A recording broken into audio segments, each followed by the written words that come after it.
July 5, 1943, the Germans advanced into the Soviet defenses. The meat grinder of Kursk was now open. The new German tanks were formidable, but not invincible. The Soviets trained to aim for their weaker tracks and sides. The Soviets responded to German technology with brute force, launching wave after wave of desperate counterattacks. In the north, the German advance stalled almost immediately, ground down by the deep Soviet defenses. In the south, the fighting was even more intense, with the elite SS Panzers slowly pushing the Red Army back. But the new Panther tanks were plagued by mechanical problem, and many broke down before even reaching the battle. The Soviet defenders fought with suicidal bravery, holding their fire until the last second to guarantee a kill. The Germans also deployed their new Ferdinand tank destroyers, whose guns could kill from miles away. But a critical design flaw, no machine gun for defense, made them incredibly vulnerable to infantry attacks. In the air, the German Luftwaffe fought desperately for control against a resurgent Soviet air force.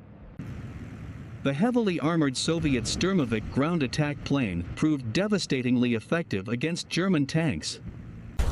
For the soldiers on the ground, the battle was a chaotic hell of noise, dust, and constant death. After a week of brutal fighting, the Germans were approaching a critical point, the small town of Prokhorovka. To stop them, the Soviets unleashed their last major reserve, the entire 5th Guards Tank Army. The stage was now set for the largest tank-on-tank battle in the history of the world.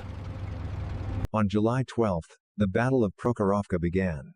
The Soviets charged, hoping to overwhelm German technology with speed. The German Tigers took a terrible toll, picking off the Soviet tanks at long range as they advanced. But the T-34 crews knew their only chance was to get dangerously close to the German tanks.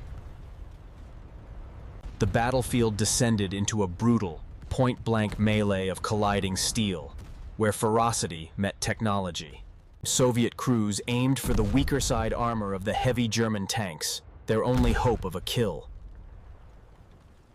The Soviets brought in their beast killers, heavy assault guns that could obliterate any German tank. For the German crews, it was a nightmare.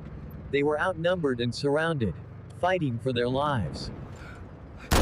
By sunset, the field was a graveyard of armor. The Soviets had stopped the German advance cold. The elite SS Panzer Corps was shattered.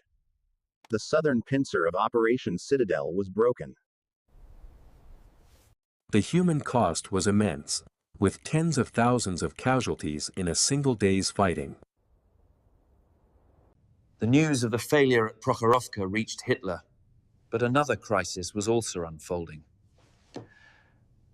The Western Allies had landed in Sicily, and Hitler needed his elite panzer divisions to stop them. He made a fateful decision. Operation Citadel was cancelled. For the German soldiers who had fought and died, the order to retreat was a bitter defeat. The moment the Germans faltered, the Soviets unleashed their own massive offensive with fresh troops. The hunter had now become the hunted. The German army was on the defensive across the entire front. Kursk was a disaster for Germany. They lost the core of their armored strength, losses they could never replace. While Soviet losses were higher, their vast reserves meant they could absorb the damage and continue the fight. The battle proved that Germany's technological edge could be overwhelmed by sheer industrial might. From Kursk onwards, the Red Army was on the offensive. This was the beginning of the long road to Berlin. Kursk is often overshadowed by other battles, but historians know its true, pivotal importance. It was here that the Nazi war machine's offensive power on the Eastern Front was broken forever.